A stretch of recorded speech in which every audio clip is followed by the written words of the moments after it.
In 1914, Teilhard de Chardin saw that a planet that could give birth to art could also give birth to horror. In August of that year, German armies invaded France and a great war began. Called into service, Teilhard chose the role not of chaplain but of stretcher bearer. We know it followed because of letters he wrote to his cousin Marguerite. To reach the front line, he said in one of the first, you had to go through 1,800 meters of communication trenches dug in ground that was flooded by the least fall of rain and too often invaded by the fetid stench of corpses, half buried or concealed. When you got home, you had to play hide and seek with the various sorts of bombs and grenades that might at any moment land among us, their arrival heralded by the short, sharp report of their firing.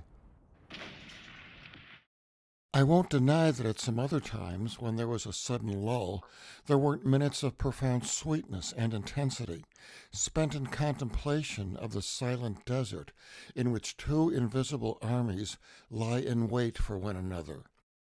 I eagerly took advantage of those minutes before the nightly fusillade began again. Teilhard was often away from the front, quartering, say, in a village church, with time to read and write and think. And there a word kept coming to mind, as a refrain, he said, a delicacy, a promise, a call. The word was evolution, cosmic evolution, which he had experienced 5 years before as a river of matter flowing over billions of years to a destination in spirit.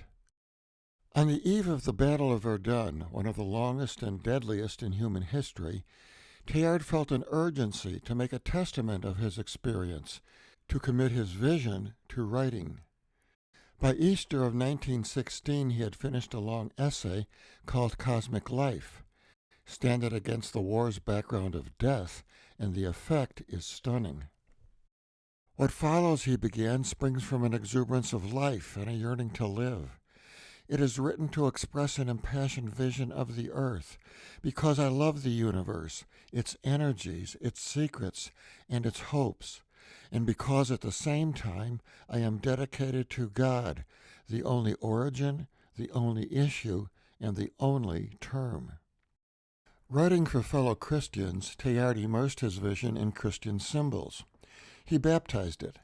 Spirit became the cosmic Christ, the final destination of all evolution. Christians were called to be evolution's front, engaged in the great work of cultivating the earth, of building it up, of spiritualizing it. On the very first page of the essay, Teilhard scribbled the words, "To those who will understand me." Then he crossed them out and sent the essay to his cousin. Marguerite understood. He thought, she said, that this, his first piece, might be his only one.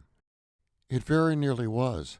A few months later, Teilhard spent 2 days in a shell hole, bracketed for hours at a time by shells falling less than a meter away. Over 16 million soldiers and civilians were killed during the Great War, but Teilhard himself was never wounded or even sick. He was cited 3 times for valor.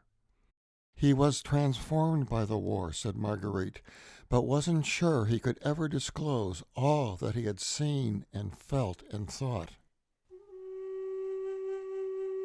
And yet, if you listen to a story Teilhard told when peace had come, you can get a sense of what the war had wrought in him, what it gave him.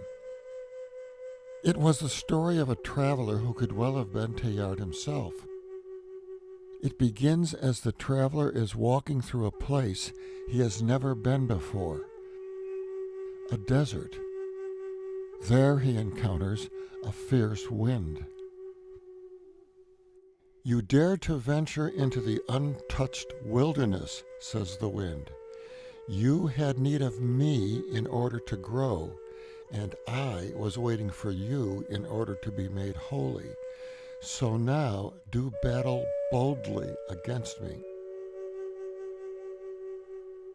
The traveler fights the wind, and in the battle feels his own strength grow, feels the wind pour fire into his veins, feels all that is false, narrow, and contrived fall from his shoulders. And so he surrenders to the wind. He blesses it. At the end of the day, the traveler is lifted up like the prophet Elijah to a place where God is shining forth. Of this he is certain, says Teilhard. Even for his brothers in God, he will inevitably speak henceforth in an incomprehensible tongue, and not a soul in the world could do anything to change this.